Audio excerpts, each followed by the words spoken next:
상상해 보세요. 창밖은 쌀쌀한 11월인데 여러분의 텃밭에서는 싱싱하고 아삭한 채소들이 익어가고 있습니다. 믿기 힘든 환상처럼 들리시나요? 하지만 제가 이것이 완벽한 현실이라고 말씀드린다면요. 대부분의 사람들은 11월이 되면 텃밭 가꾸기 시즌이 끝난다고 생각합니다. 하지만 이는 사실의 절반에 불과합니다. 지금 당장 여러분의 땅에 심어야 할 놀라운 채소가 하나 있습니다. 그래야만 봄에 여태껏 경험하지 못한 엄청난 수확을 거둘 수 있습니다. 겨울 텃밭에 대한 여러분의 인식을 완전히 뒤바꿔 놓을 이 비밀을 알 준비가 되셨나요? 이 영상을 본 후 여러분의 이웃들이 여러분의 성공을 부러워하게 될 테니 놀랄 준비를 하십시오.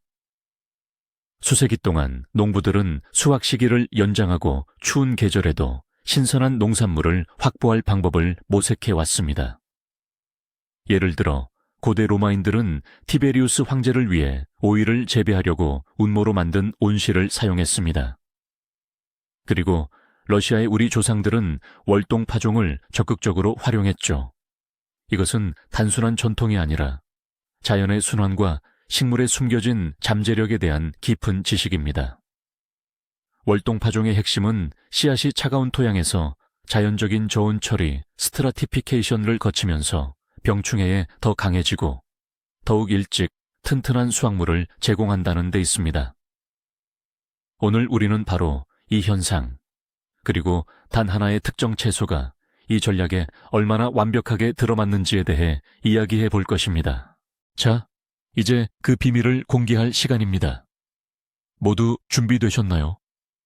두구두구두구. 이 놀라운 채소의 정체는 바로 월동 마늘입니다. 맞습니다. 주방에서 빠질 수 없는 그 향긋한 주인공이요. 많은 분들이 마늘을 봄에 심지만 진짜 비결은 가을, 특히 11월에 심는 월동 파종에 있습니다. 왜 그럴까요? 겨울을 나기 위해 땅에 심어진 마늘은 차가운 토양 속에서 휴명이를 거치며 스스로 단련됩니다. 그리고 이듬해 봄이 되면 해빙수와 따뜻한 봄 햇살을 최대한 활용해서 다른 마늘보다 훨씬 빠르게 성장하기 시작하죠. 덕분에 봄 마늘보다 훨씬 일찍 크고 단단하며 튼실한 마늘, 굴을 수확할 수 있게 됩니다. 다른 사람들이 이제 막 파종을 시작할 때 여러분은 이미 자랑스러운 마늘, 수확을 즐기고 있는 모습을 상상해 보세요. 이 부분을 강조하기 위해 땅에서 막 캐낸 월동 마늘의 크기와 품질을 부각하는 클로즈업 화면을 보여주시면 좋습니다. 11월은 마늘 파종을 위해 신중하게 선택된 시기입니다. 이 시기는 땅 온도가 마늘이 바로 싹을 틔우지 않을 만큼 충분히 낮지만 그렇다고 해서 얼어 죽을 만큼 춥지는 않은 완벽한 타이밍입니다.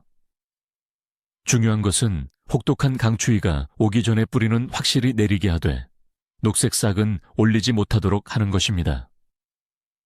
이 미묘한 균형이 바로 농사의 성공 여부를 결정하는 핵심입니다. 흔히 마늘이 겨울에 얼어 죽을까봐 걱정하는 분들이 많은데요. 이 오해를 풀어드리겠습니다.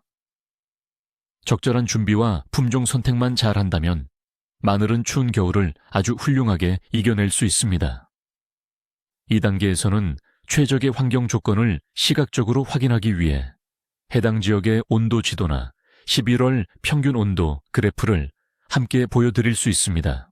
흙을 준비하는 것, 이것이 바로 풍성한 수확을 위한 기본 중의 기본입니다. 마늘은 비옥하고 부드러우며 물 빠짐이 좋고 산성도가 중성인 흙을 가장 좋아합니다. 심기 한 달 전에는 퇴비나 부엽토 같은 유기질 비료와 복합 광물질 비료를 충분히 넣어주세요. 이후 밭을 20에서 25cm 깊이로 깊게 갈아엎어야 합니다.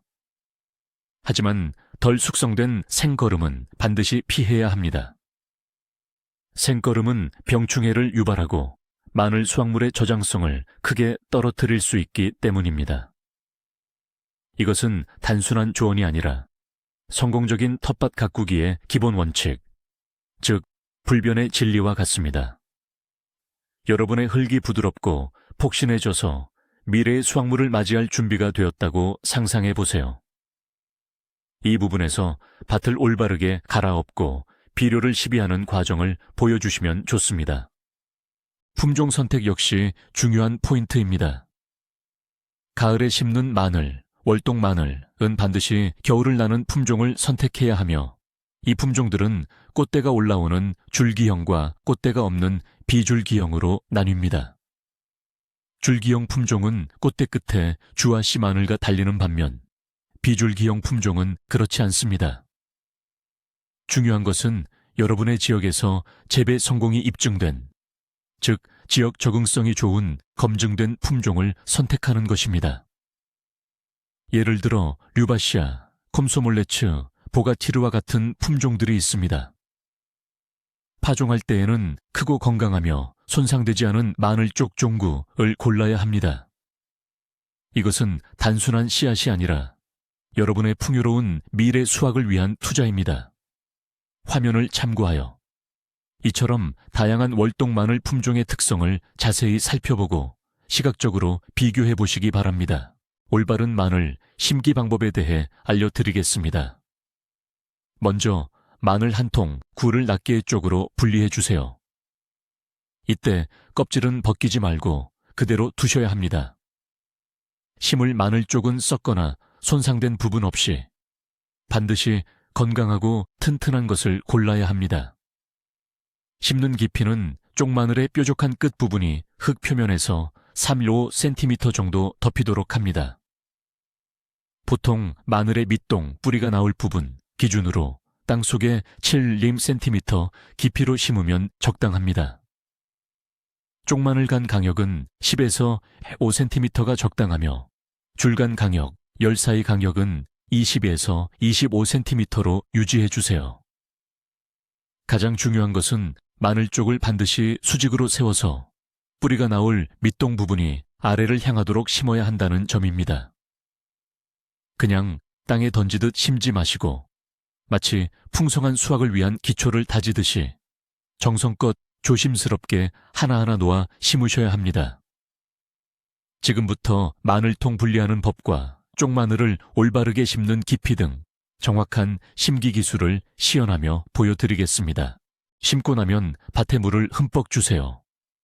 그리고 나서 반드시 멀칭을 해줘야 합니다. 멀칭은 서리와 잡초를 이겨내는 최고의 친구나 마찬가지예요.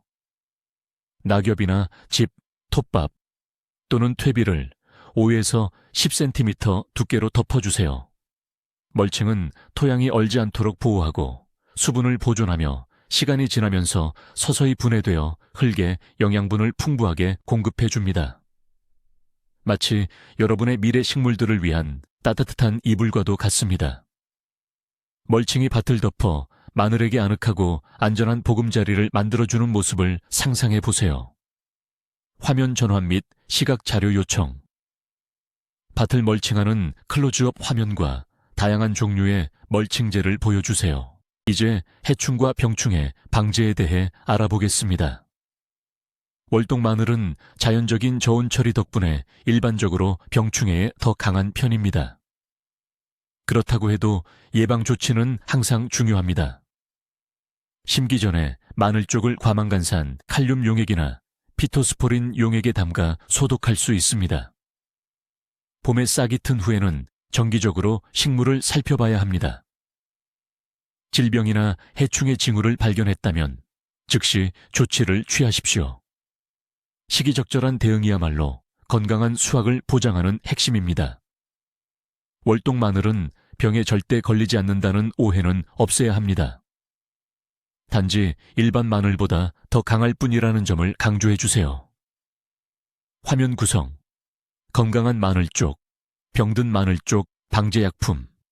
월동 마늘의 봄철 관리는 간단하지만 매우 중요합니다.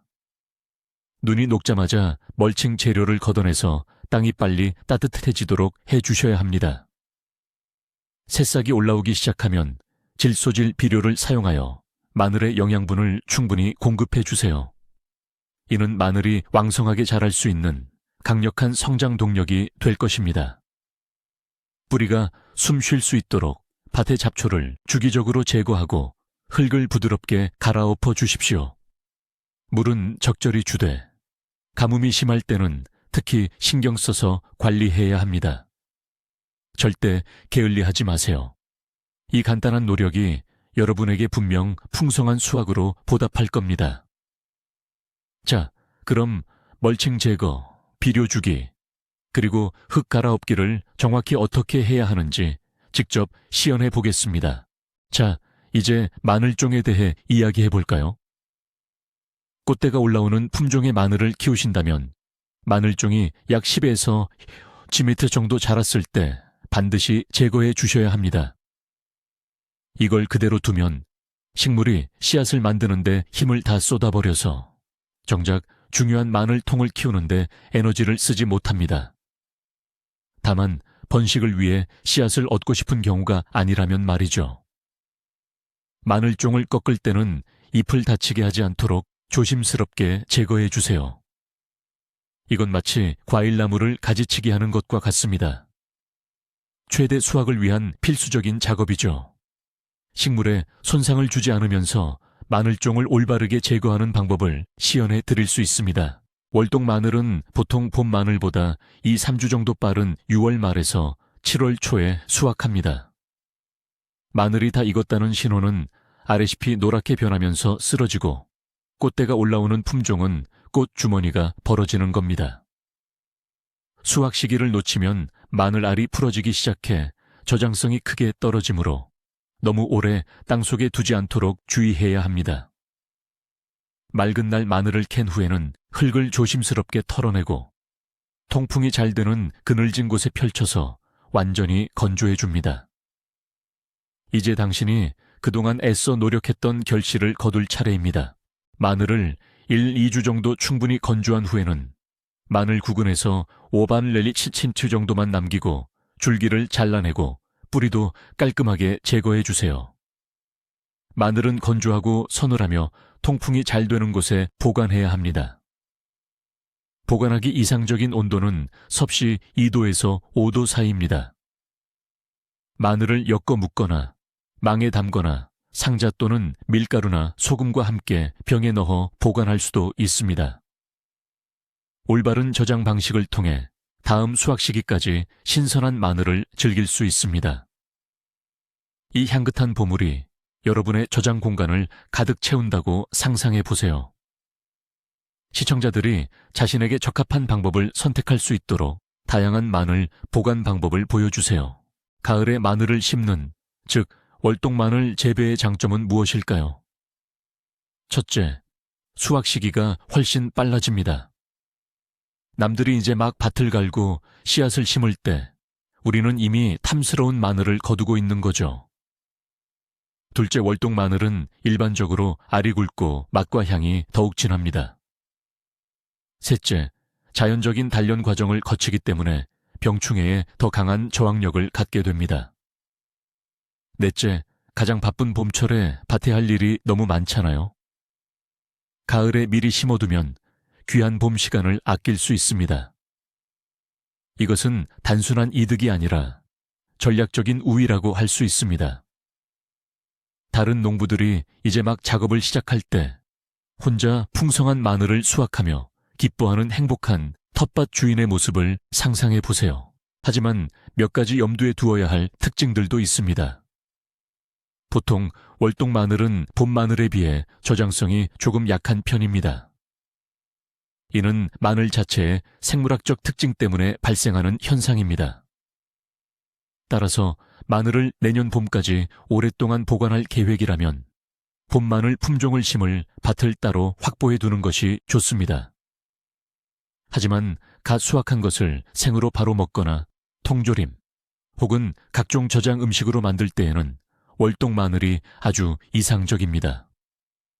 이것은 단점이라기보다는 재배 시 고려해야 할 중요한 특징이라고 볼 수 있습니다. 시각자료, 월동 마늘과 봄 마늘의 외형 및 저장성 특징을 비교하는 화면을 보여줍니다. 자, 이제 마늘 쪽을 심기 전에 어떻게 준비해야 할지 알아봅시다.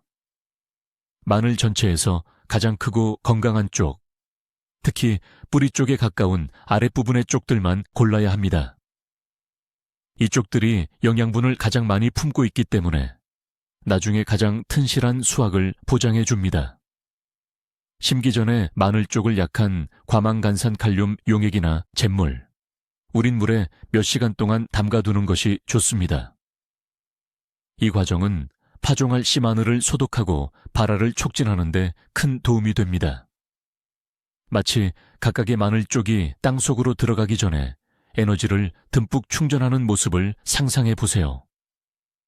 소독액에 마늘 쪽을 담그는 과정을 보여주면서 심을 씨 마늘이 얼마나 깨끗하고 건강해야 하는지를 강조하는 것도 중요합니다. 앞 작물이 무엇이었는지 절대 잊지 마세요. 마늘은 오이, 호박, 애호박 같은 박과 작물이나 콩류, 그리고 이른 시기에 수확하는 양배추 뒤에 심으면 아주 잘 자랍니다. 하지만 양파나 마늘을 심었던 자리에는 같은 병해충이 토양에 쌓이는 것을 막기 위해 최소 4년이 지난 후에 다시 심는 것이 좋습니다. 작물을 돌려 심는 것, 즉 윤작은 건강한 농사의 기본입니다. 안정적으로 높은 수확량을 얻고 싶다면 이 중요한 원칙을 절대 무시해서는 안 됩니다. 마늘에게 좋은 작물과 피해야 할 작물을 한눈에 보여주는 인포그래픽을 활용하여 참고하시면 도움이 될 것입니다. 혹독하게 춥고 눈까지 오지 않는 겨울이라면 어떻게 해야 할까요? 이런 상황에서는 월동 마늘 밭 위에 눈이 조금이라도 쌓여 있다면 그 위에 덧눈을 덮어줄 수 있습니다. 하지만 눈이 전혀 없다면 멀칭을 추가하거나 아예 부직포 같은 것으로 덮어주는 것이 작물을 살리는 데 도움이 됩니다. 이는 긴급한 비상조치이지만 수확량을 지키는 데는 정말 중요한 역할을 합니다. 절대 당황하지 마세요. 바로 행동으로 옮기세요. 다양한 덮개를 사용해서 여러분의 작물을 혹독한 날씨 조건으로부터 보호한다고 상상해 보세요. 자, 그렇다면 베란다에서 화분이나 용기에 마늘을 심는 방법은 어떨까요? 네, 이것도 물론 가능합니다. 이를 위해서는 작고 아담한 품종을 선택하시고 깊이가 있는 용기를 사용해야 합니다. 물 빠짐이 좋은 배수층과 비옥한 흙을 확보하는 것이 무엇보다 중요하고요. 용기는 유리로 막힌 베란다나 로지아에 두고 키울 수 있습니다. 혹시 강한 한파가 닥치면 실내로 옮겨주시면 되죠. 이는 도시 아파트에서도 신선한 마늘을 수확할 수 있는 아주 좋은 방법입니다. 이건 단순한 실험이 아닙니다. 싱싱한 수확물을 바로 손이 닿는 곳에 둘 수 있는 멋진 기회죠. 베란다에서 용기에 마늘을 심는 과정을 직접 보여드릴 수도 있습니다. 봄철 월동 마늘 밭에 비료주는 방법입니다. 첫 번째 추비 시기는 눈이 녹고 마늘 싹이 올라온 직후입니다. 이때는 질소 성분이 풍부한 비료, 예를 들어 질산암모늄이나 요소를 사용합니다. 두 번째 추비는 마늘 잎이 4-5장 정도 자랐을 때 진행하며 칼륨과 인 성분이 주를 이루는 복합 비료를 줍니다. 세 번째는 수확하기 2-3주 전입니다. 이때는 저장성을 높여주는 칼륨 비료를 사용하여 마무리를 해줍니다. 이 비료 주기는 운동선수가 경기에 이기기 위해 비타민을 챙겨 먹는 것과 같습니다.